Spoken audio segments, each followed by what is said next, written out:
ബാർക്കോഴ കേസിൽ ബിജു രമേശ് ഇന്ന് കോടതിയിൽ ഹാജരായി രഹസ്യമൊഴി നൽകും. ക്രിമിനൽ നടപടിച്ചട്ടം 164 പ്രകാരം തിരുവനന്തപുരം 1-ാം ക്ലാസ് ജുഡീഷ്യൽ കോടതിക്ക് മുൻപാകെയാണ് രഹസ്യമൊഴി നൽകുക.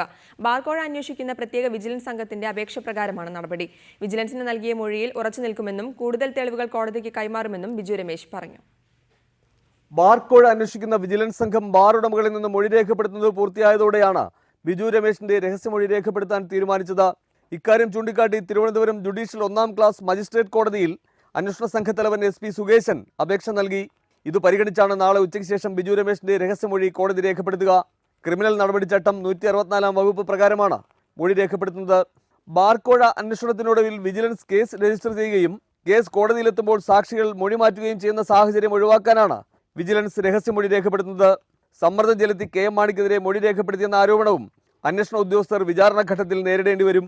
എന്നാൽ കോടതി രഹസ്യമൊഴി രേഖപ്പെടുത്തിയാൽ ഇതിൽ നിന്ന് ബിജു രമേശിന് പിന്മാറാനാകില്ല. വിജിലൻസിന് നൽകിയ മൊഴിയിൽ ഉറച്ചു നിൽക്കുമെന്നും കൂടുതൽ തെളിവുകൾ ഇന്ന് കോടതിയിൽ ഹാജരാക്കുമെന്നും ബിജു രമേശ് പറഞ്ഞു.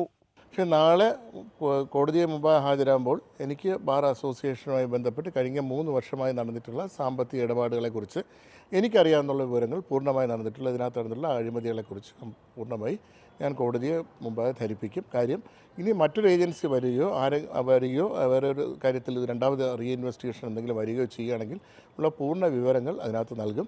ഇതുവരെയുള്ള സംഭാഷണങ്ങളുടെ ജോസ് കെ മാണി സംസാരിച്ചിട്ടുള്ള തുടങ്ങിയുള്ള സംഭാഷണങ്ങളുടെ മൊത്തം അടങ്ങുന്ന റെക്കോർഡിംഗ് യൂണിറ്റ് ഉൾപ്പെടെ കോടതിയിൽ നാളെ ഞാൻ സമർപ്പിക്കും.